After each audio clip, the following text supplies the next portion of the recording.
అరవింద్ పై మండిపడ్డ కాంగ్రెస్ శ్రేణులు.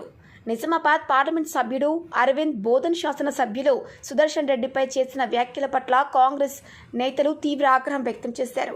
అరవింద్ స్థాయి మరచి వ్యవహరిస్తున్నాడని, నోరు అదుపులో పెట్టుకోవాలని కాంగ్రెస్ జిల్లా అధ్యక్షుడు హెచ్చరించారు. శుక్రవారం బోధన్లో ఏర్పాటు చేసిన విలేకరుల సమావేశంలో కాంగ్రెస్ నాయకులు మాట్లాడారు. ఎన్నికల్లో హిందువులు కూడా కాంగ్రెస్ పార్టీకి ఓటు వేసిన సంగతి గుర్తు చేశారు. ఎన్నికల సమయంలో ఓట్ల కోసం డబ్బులు పంపిణీ చేసిన ఘనత అరవింద్ అన్నారు. మాజీ మంత్రి సుదర్శన్ రెడ్డిని విమర్శిస్తే ఊరుకునేది లేదని ఆగ్రహం వ్యక్తం చేశారు. కార్యక్రమంలో బోధన్ మార్కెట్ కమిటీ మాజీ చైర్మన్ పాషా మొహినుద్దీన్, మండల పరిషత్ మాజీ అధ్యక్షుడు గంగాశంకర్ ఉన్నారు. నిన్న పెద్దలు జీవన్ రెడ్డి గారి పైన, పెద్దలు సుదర్శన్ రెడ్డి గారి పైన అవాకులు చెవాకులు పేర్చడం జరిగింది. ప్రధానంగా ఆయన మాట్లాడినటువంటి 3 అంశాలపైన మీకు నేను వివరణ ఇవ్వాలనుకుంటున్నాను. అందులో ప్రధానమైనది స్వతహాగా ఆయన సొంత నియోజకవర్గం నిజామాబాద్ అర్బన్లోనే 16,000 పైసలకు కాంగ్రెస్ పార్టీ మెజారిటీ రావడం జరిగింది. అందులో ప్రజలను పక్కదోవ పట్టించి ఒక చిన్న ప్రయత్నం ఏం చేస్తుందంటే, కేవలం ముస్లిం ఓట్లే పడ్డాయి, మిగతా వాళ్ళే వల్లేవని. నిజామాబాద్ అర్బన్ లో ముస్లిం ఓట్లు పోలైనది 60,000 ఓట్లు మాత్రమే, 59,000 చిల్లర. కానీ కాంగ్రెస్ పార్టీకి అక్కడ వచ్చినాయి 97,000 చిల్లర ఓట్లు, సుమారు 1,00,000 ఓట్లు మాకు రావడం జరిగింది.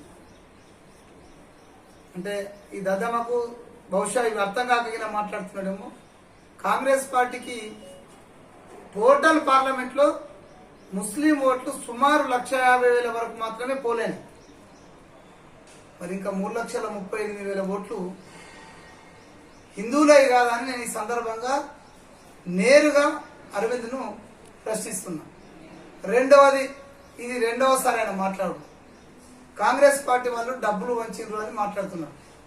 నీకు నిజంగానే నిజమైన హిందువు అని నువ్వు అనుకుంటే ఆల్రెడీ నువ్వు ఫేక్ హిందూ. ఎందుకంటే నీ సొంత నానమ్మ చనిపోతే కూడా సాగుకు రాలేవు, ఆ ముట్టుడితోటే పార్లమెంట్ తిరిగినటువంటి దద్దమ్మ నువ్వు. కానీ నిజంగా ఇప్పటికీ మందిని నమ్మించాలని ఒక ప్రయత్నం చేసి నువ్వు 300 రూపాయల కడికి ఓటర్లను ప్రలోభ పెట్టినవా లేదా అనేది మన నిజామాబాద్ కంటెస్టర్లకు ఎవరు నేను పెట్టలేను అని. అప్పుడు నేను చెప్పే దేనికన్నా నేను సిద్ధంగా ఉన్నాను. ఏమనంటే ముస్లిమ్స్ అంటావు, ఏమనంటే దేవుళ్ళు అంటావు. నేను అడుగుతున్నాడు, నువ్వు ఒక రాజ్యాంగబద్ధంగా ఎన్నికైన ప్రజాప్రతినిధి కదా, ఈ దేశంలో ఉన్నటువంటి ముస్లింలు భారతీయులు కాదా అని నేను అడుగుతున్నా. కాంగ్రెస్ పార్టీ లౌకికవాద పార్టీ. మీలాగా దొంగతనంగా రూమ్లో టోపీలు పెట్టుకొని బయటకు వచ్చి తీసేసుకోవడం కాదు. ఎక్కడున్న హిందువులను, ముస్లింలను, క్రైస్తవులను అందరినీ కూడా సమానంగా చూసే పార్టీ కాంగ్రెస్ పార్టీ. ఈ రోజు ఒకటి గుర్తుంచుకోవాల్సిన విషయం ఏంటంటే, మీరిద్దరు చేసినటువంటి లోపాయికారి ఒప్పందాల వల్ల, బీఆర్ఎస్ బీజేపీ చేసినటువంటి లోపాయికారి ఒప్పందాల మూలంగా ఈ రోజు కాంగ్రెస్ పార్టీ ఓటమికి కారణమైంది. ఎందుకు గుర్తుంచుకోవాలా? మాకు అసెంబ్లీ ఎన్నికల్లో ఈ పార్లమెంట్ మొత్తంలో కలిపి 4,07,000 ఓట్లు వస్తే, ఈ ఎన్నికల్లో 4,87,000 ఓట్లు వచ్చినాయనే విషయాన్ని ఫస్ట్ మీరు గుర్తుంచుకోవాలి. కాంగ్రెస్ పార్టీ ఓటు బ్యాంక్ తగ్గలేదు. కేవలం మీ ఇద్దరు కక్కుర్తి, బీజేపీ బీఆర్ఎస్ ఒకటే అనే ఒక కక్కుర్తి, మీరిద్దరు ఏదైతే లోపాయికారి ఒప్పందం చేసుకున్నారో దాని ద్వారా మాత్రమే కాంగ్రెస్ పార్టీ ఓటమికి కారణమైంది. కాబట్టి మరొక్కసారి పెద్దలు సుదర్శన్ రెడ్డి గారి పైన కానీ, జీవన్ రెడ్డి గారి పైన కానీ మాట్లాడితే బాగుండదనే విషయం తెలియజేస్తూనే, అభివృద్ధి విషయంలో ప్రతిసారి మీరు మాట్లాడుతున్న ప్రతిసారి తప్పుడు ఆరోపణలు చేస్తున్నారు.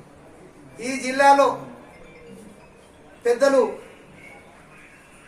సుదర్శన్ రెడ్డి గారి హయాంలో మంత్రిగా ఉన్నప్పుడు ఈ జిల్లాలో చెందిన అభివృద్ధి గురించి కానీ, నువ్వు లాస్ట్ 5 సంవత్సరాలు ఉన్నటువంటి కాలంలో ఇక్కడ జరిగిన అభివృద్ధి గురించి కానీ చర్చకు నువ్వు రావాలని అనుకుంటే మేము సిద్ధంగా ఉన్నాం. ఎక్కడ వస్తామని మొన్న చెప్పినా ఇప్పుడు చెప్పినా, కేవలం దొంగ మాటలు మాట్లాడి ప్రెస్సులో కనిపించాలనే ప్రయత్నం చేయకు. నీకు చిత్తశుద్ధి ఉంటే, చర్చకు నువ్వు రావడానికి సిద్ధంగా ఉంటే, నువ్వు మా సీనియర్ నాయకులు, నీకు అంత తెలివి లేదు, వాళ్ళతో మాట్లాడే ఉన్న జిల్లా అధ్యక్షుడు నేను కావచ్చు, మా తయారుబాయ్ కావచ్చు, మా గడు గంగాధర్ కావచ్చు, నీతోటి చర్చించడానికి ఎనీ టైం నీ దగ్గరికి రాగలుగుతాం. అది బుద్ధి జ్ఞానం ఉన్నడు అయితే మళ్ళొక్కసారి తప్పుడు ఆరోపణలు చేయకు. నువ్వు డబ్బులు కాంగ్రెస్ వంచిందంటున్నావు, నువ్వు పంచలేంది నిజమైతే కంఠేశ్వర గుళ్ళో చూడగలగవా, ఆ దేవుడి మీద ప్రమాణం చేయగలవా చెప్పు అని నేను అడుగుతున్నాను. నువ్వు నిజామాబాద్ హిందూ అయితే అది చెప్పు, ఆల్రెడీ ఫేక్ గార్డ్ అయితేనేమో చెప్తా. Thank you. Hey there. Subscribe to my channel.